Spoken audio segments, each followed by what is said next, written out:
El muro de la áspera Babilonia, por donde marchan los carros, y este Zeus a orillas del Alfeo los contemplé, como los jardines colgantes y el coloso de Helios, y el inmenso trabajo de las elevadas pirámides, y la tumba gigantesca de Mausolo.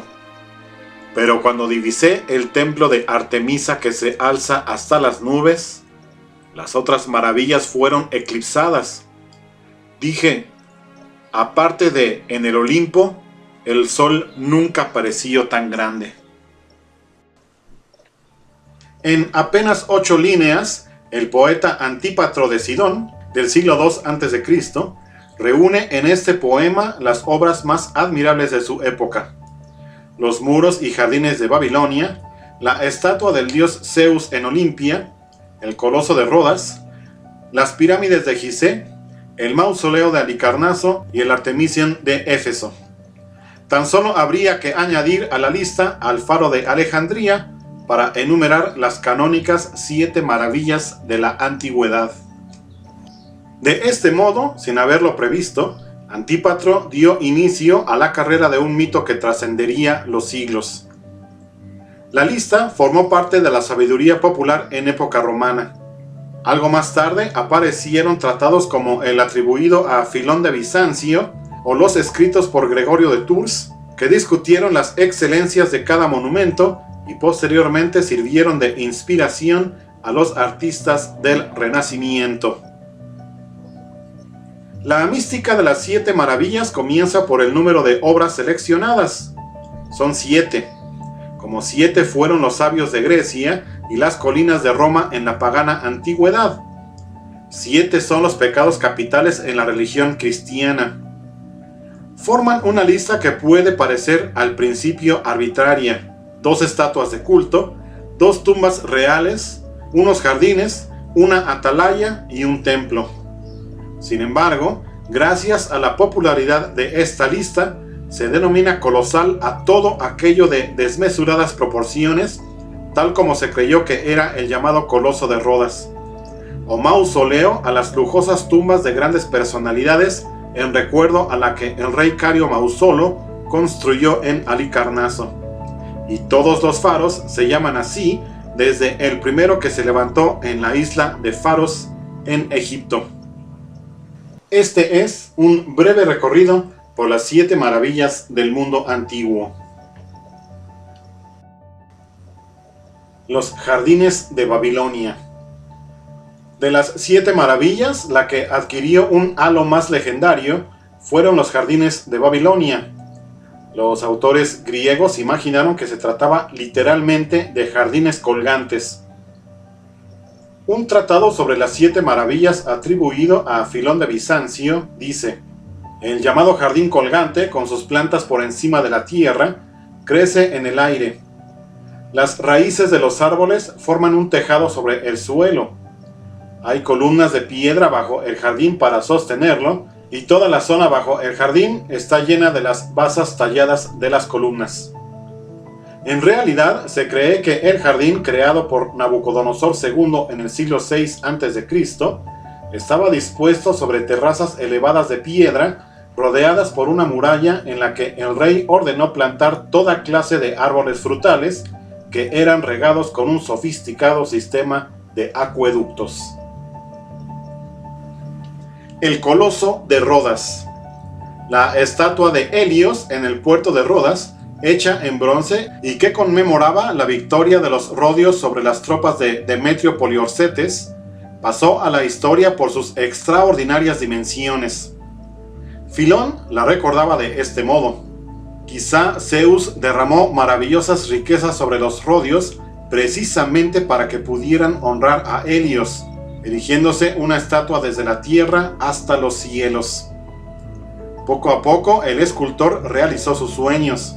Creó una obra excepcional en su audacia, ya que puso en el mundo un segundo Helios mirando hacia el primero. Carés de Lindos lo terminó hacia el año 280 a.C.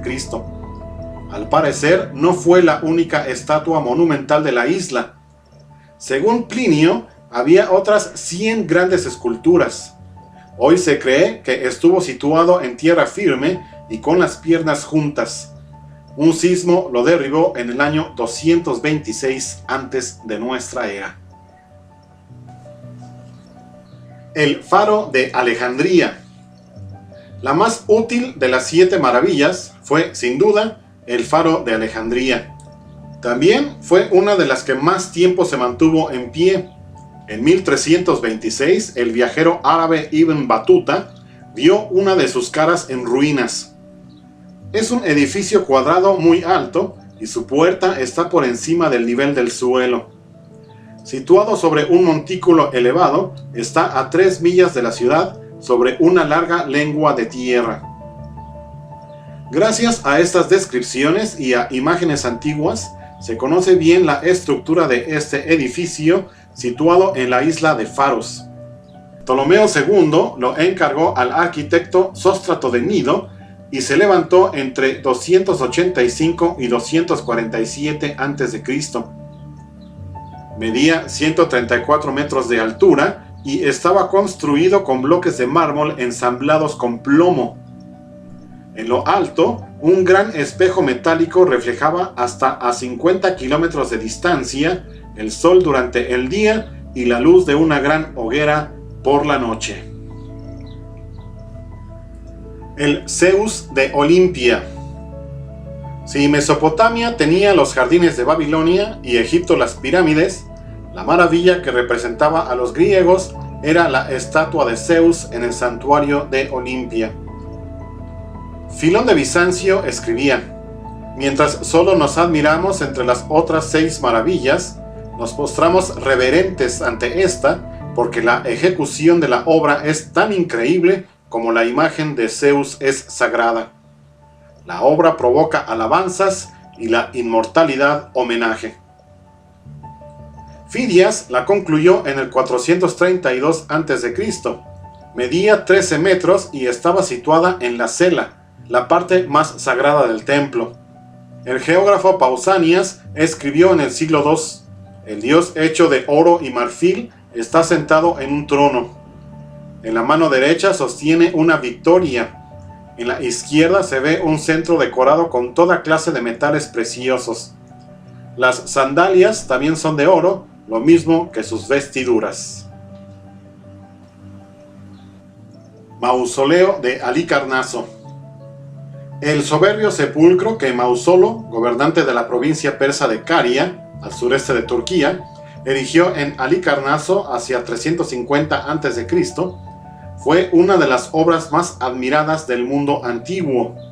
El arquitecto romano Vitruvio dice: el palacio del poderoso rey Mausolo en Halicarnaso está totalmente decorado con mármol de Proconesia. Sus murallas son de ladrillo y han mantenido su solidez hasta hoy. Fueron tan finamente bruñidas que al mirarlas se ven translúcidas como el cristal. Otro autor destacaba que caballos y héroes eran representados con el máximo detalle en el mármol más fino. Pudo medir unos 50 metros de altura y lo decoraban hasta 444 magníficas esculturas y relieves esculpidos por los mejores artistas del momento. Fue derruido en 1522 para restaurar una fortaleza de los caballeros de San Juan. El templo de Artemisa. Con sus columnas de mármol de orden jónico en número de 127 y su altar adornado con espléndidas esculturas de Praxíteles, el Artemision de Éfeso, o el templo de Artemisa, la Diana romana, era un festín para los amantes del arte. Filón de Bizancio no contenía su entusiasmo. El templo de Artemisa en Éfeso es la casa única de los dioses. Donde quiera que mires tendrás la sensación de que se ha producido una transmutación, que el mundo celestial de la inmortalidad ha descendido a la tierra. Lo financió el rey Creso de Lidia, que encargó su construcción a Quercifronte en el 550 a.C. En el año 356 lo destruyó un incendio provocado por un tal Eróstrato, que, según confesó, actuó así para lograr fama imperecedera. Reconstruido por el arquitecto Dinócrates en el 323 antes de nuestra era, Fue arrasado por los godos en el año 263 después de Cristo. Las pirámides de Gizeh. Única maravilla que se mantiene en pie, las pirámides eran para griegos y romanos un monumento exótico ajeno a sus nociones de belleza artística. Lo que les impresionaba eran sus dimensiones y el esfuerzo que debió suponer su construcción. Filón de Bizancio escribía: mientras resulta imposible construir las pirámides de Menfis, es maravilloso describirlas. Son montañas sobre montañas. Todos quedan perplejos ante la fuerza enorme que se requirió para levantar una mole así. Toda la pulida obra está unida tan sin fisuras que parece hecha de una piedra continua. A nuestro asombro se une el placer, a nuestra admiración el respeto, a su abundancia el esplendor. Con obras como estas, los hombres suben hasta los dioses, o los dioses descienden hasta los hombres.